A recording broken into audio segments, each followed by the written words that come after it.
Entonces llegó la mañana. No esperaba dormir mucho anoche y no lo hice. Tomamos cualquier cosa para el desayuno. Clint comió como un animal, aunque supongo que no puedo culparlo. Pero no quiero salirme del tema.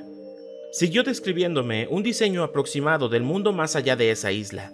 Según él, los océanos constituían el 85% de la superficie. Solo había 2 continentes.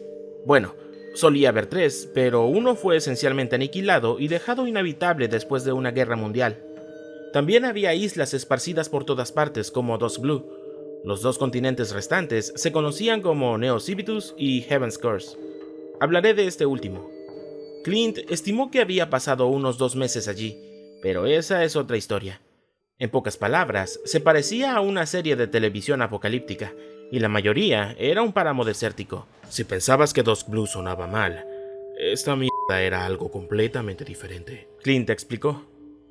Aparentemente, la esperanza de vida de los niños nacidos allí era de alrededor de 6 años humanos.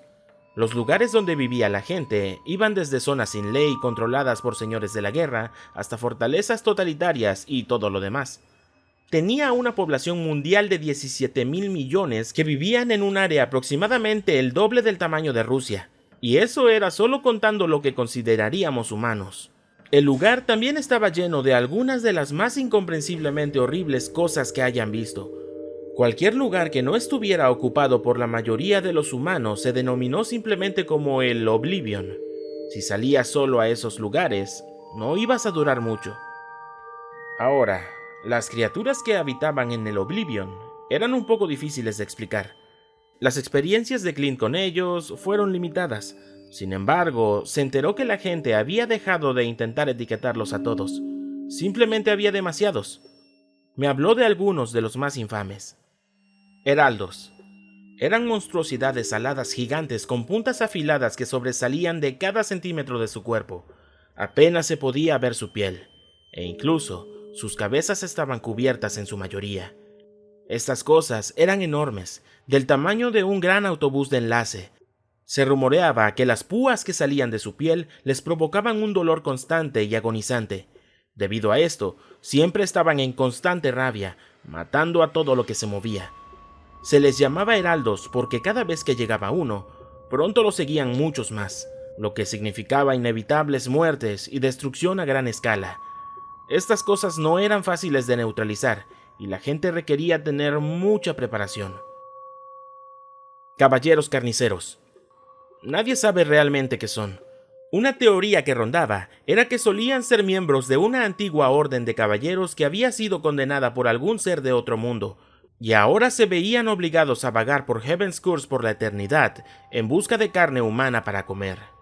Sí, se comían a la gente. En apariencia, eran humanoides con poco más de 3 metros de altura, cubiertos de la cabeza a los pies con una cruda armadura negra, parecida a la de un caballero tradicional. Tras una inspección de cerca, casi pareciera que la armadura estuviera soldada a su piel, que parecía estar pudriéndose. Atacarían puestos de avanzada humanos con picas y hachas extremadamente grandes y oxidadas.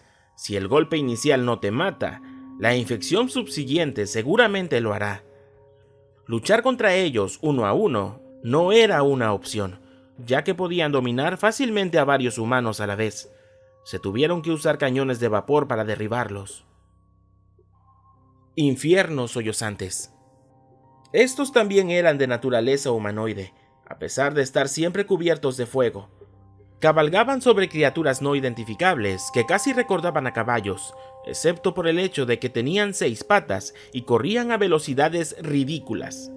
No está claro si los jinetes están físicamente unidos a las criaturas, ya que parecen tener sus propias piernas, pero nunca se les ha visto desmontar. La forma en que matan en realidad no es como podrían imaginar. Si bien el flujo constante de llamas que brotaban de sus cuerpos era sin dudas un motivo de preocupación, un problema mayor eran sus persistentes e impios chillidos. Si te acercas demasiado a ellos, tu cerebro eventualmente explotaría. Esa parte del nombre es de la que uno debe cuidarse. El cazador. Este era uno raro. La gente no estaba segura si solo había uno de estos o si había más. Esto debido al hecho de que solo aparecía uno por cada suceso. Pero que sea uno no significaba que fuera fácil de manejar. Supuestamente, esta cosa era aparentemente indestructible, o por lo menos no se ha demostrado lo contrario. Hasta ahora, nadie lo ha siquiera rasguñado. Esta cosa, sin embargo, solo va en busca de algo en específico, la entidad más fuerte en el área circundante. De alguna manera podía sentirlos. Eso significaba que mientras más asentamientos intentaran proteger a sus luchadores más capaces, más gente moriría cuando el cazador intentara llegar hasta ellos. Eventualmente, las comunidades simplemente se rindieron y los entregarían cada vez que un cazador apareciera. Lucharían entre ellos, y el cazador siempre ganaría. La mayoría de los informes sobre su apariencia pueden haber sido meras invenciones, ya que poca gente lo ha visto. Sin embargo, la descripción con más coincidencias fue el de un ser con un tamaño superior al triple de un caballero carnicero. No tenía piernas, sino unos 12 brazos que usaba para atacar y moverse. Sus manos eran grandes y cubiertas de un líquido cáustico. Con estas podía sujetar a un humano, aplastarlo y disolverlo simultáneamente en segundos. Al parecer, tampoco tenía rostro, solo una boca grande llena de afilados dientes negros en su torso. Al final, estos solo son rasguños de la superficie. Heaven's Curse era como el océano, en su mayoría inexplorado y con la mayor parte de las criaturas que habitaban en él sin descubrir. Probablemente era lo mejor. Sin embargo, estas no eran las únicas cosas por las que los habitantes tenían que preocuparse.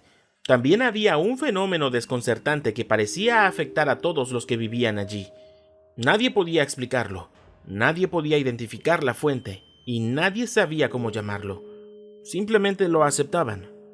Este fenómeno, si pudiéramos llamarlo de alguna forma que conozcamos en nuestra realidad, sería como los fallos en la Matrix que experimentan algunas personas. En Heaven's Curse, podrías simplemente estar caminando y quedar desorientado por un segundo. Cuando recobrases el sentido, te encontrarías fuera de la civilización en la que acabas de entrar y de frente hacia el Oblivion. La gente también afirmó ver cosas que no estaban allí, escuchar cosas que no tenían una fuente y tener conversaciones antes de darse cuenta de que no había nadie frente a ellos.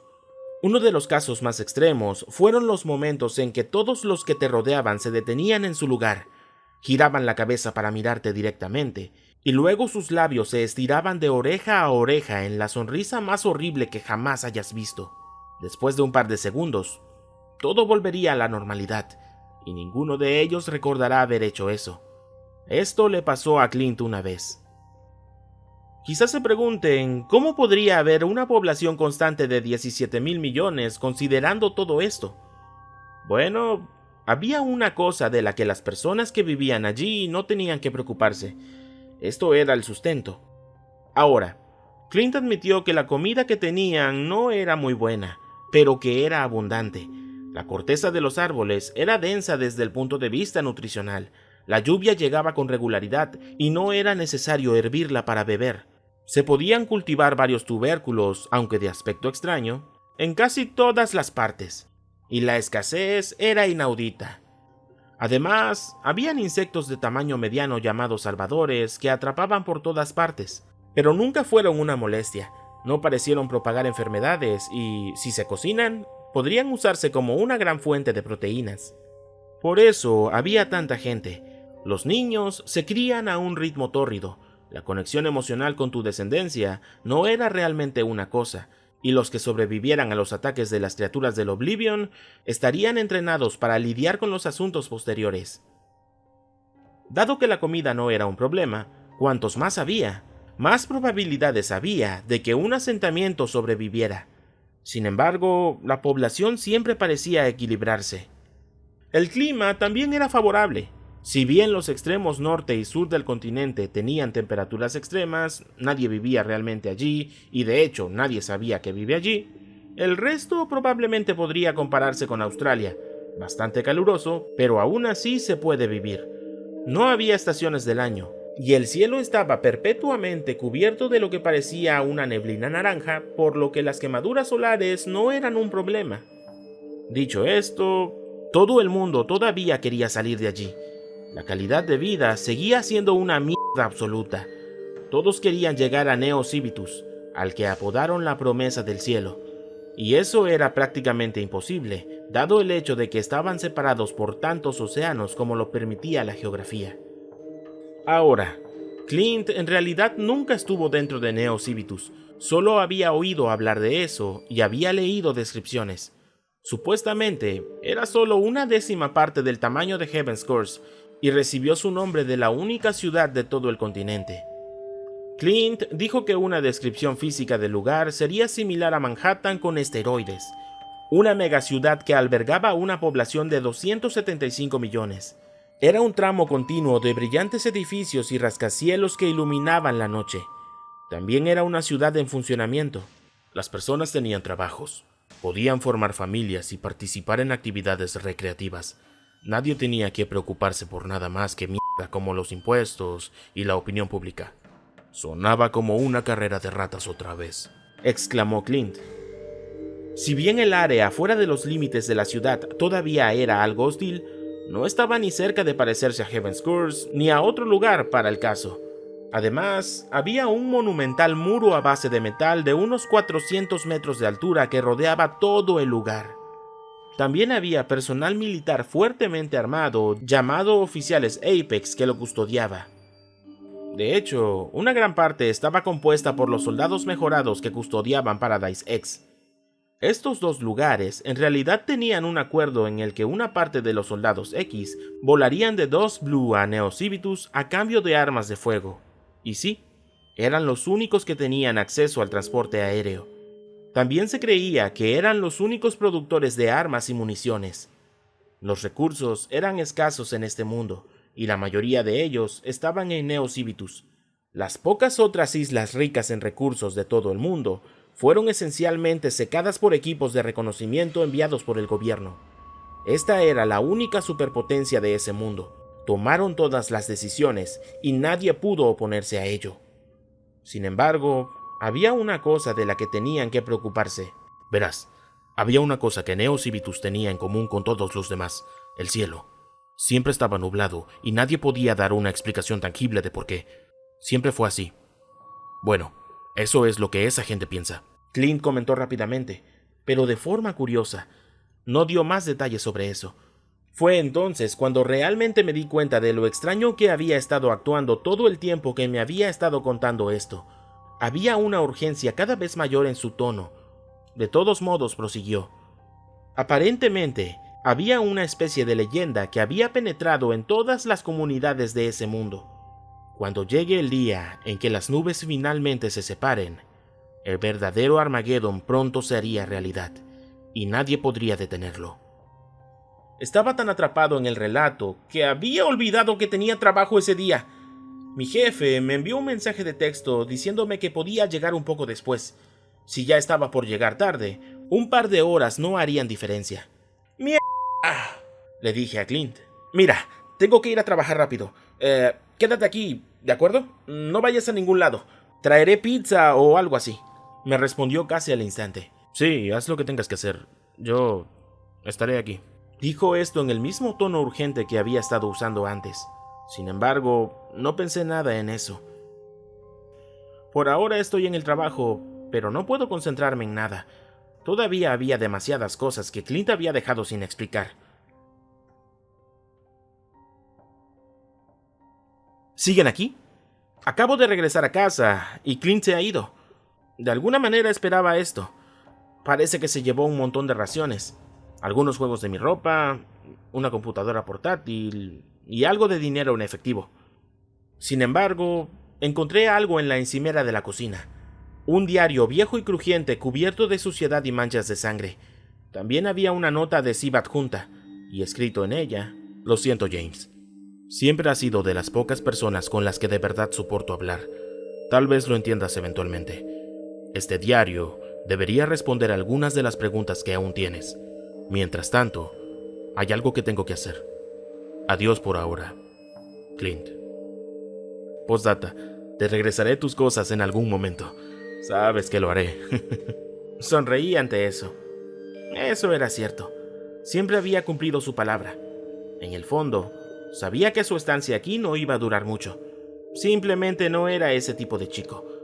Sea lo que sea que esté haciendo, espero que tenga éxito. Mientras tanto, parece que voy a tener que leer un poco. Veamos de qué se trata realmente todo esto.